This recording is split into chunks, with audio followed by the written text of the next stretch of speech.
Mga prutas na hindi kilala sa atin sa Pilipinas. Ito po mga kaibigan ay isang fig fruit. Kapag hindi ito season ay nabibili ito ng mahal. Ang kilo nito ay minsan inaabot ng mga 300 pesos sa atin, or dito naman ay inaabot ng 20 reals or minsan 25, minsan 30, depende po sa variety. Ito po ay nabili ko lang tong na mura, kaya ito ang pagkakataon ko na kumain ng marami kasi hindi pa ako nakabili nito ng fresh ngayon lang kasi napakamahal nga naman. Ang fig fruit na ito po mga kaibigan, kung tawagin sa atin, kasi ginugol ko po, ito ay tinatawag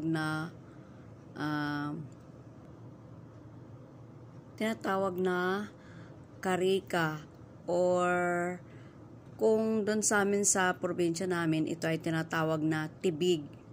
Pero yun po ay isang uri ng fig na yun ay wild kasi tumutubo yun kahit saan sa mga liblib na lugar, at yun ay kapag namumunga ay napakarami.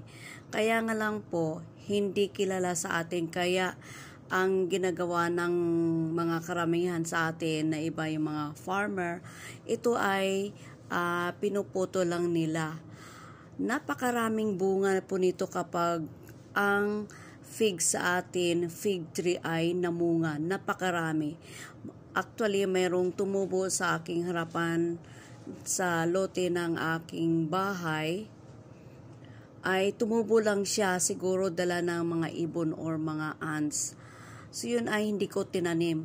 Kaya nung nakita ko, nagtaka na lang ako na marami siyang bunga at kinakain ng mga paniki. So, hindi alam na yun pala'y prutas. Sabi nila yun ay baka makahilo daw or ano. Pero yun pala, nung na-discover ko, tiningnan ko yung laman, ito talaga, sabi ko, ito yung tinatawag nilang tibig. Kaya nung nag-inform ako sa mga kamag-anak ko, sabi nila ay alanganin silang kumain.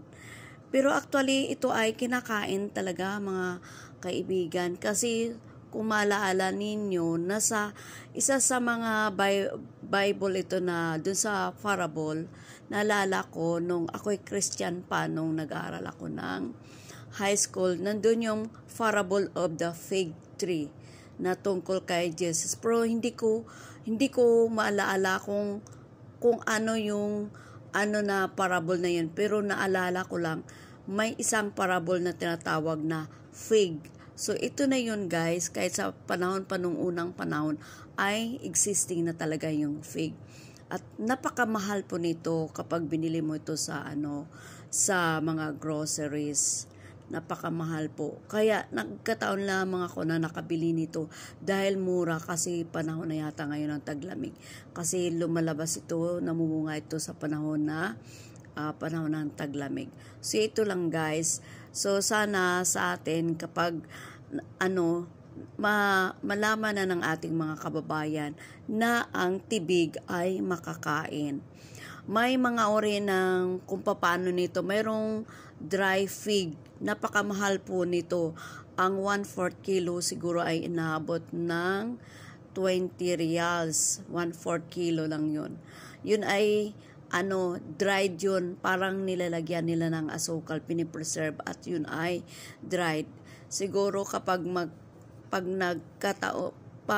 siguro pag nakakuha ko ng pagkakataon ay bibili ako noon, at siguro kapag umuwi ako dyan sa Pinas, ako ay magdadala nito. Pero ito yun guys, yung bagong variety na kapag tumuboy ito ay mababa lang ito. At marami ding bunga, pero hindi kasing dami ng bunga ng tibig dyan sa atin sa Pilipinas. So yung tibig guys ay makakain.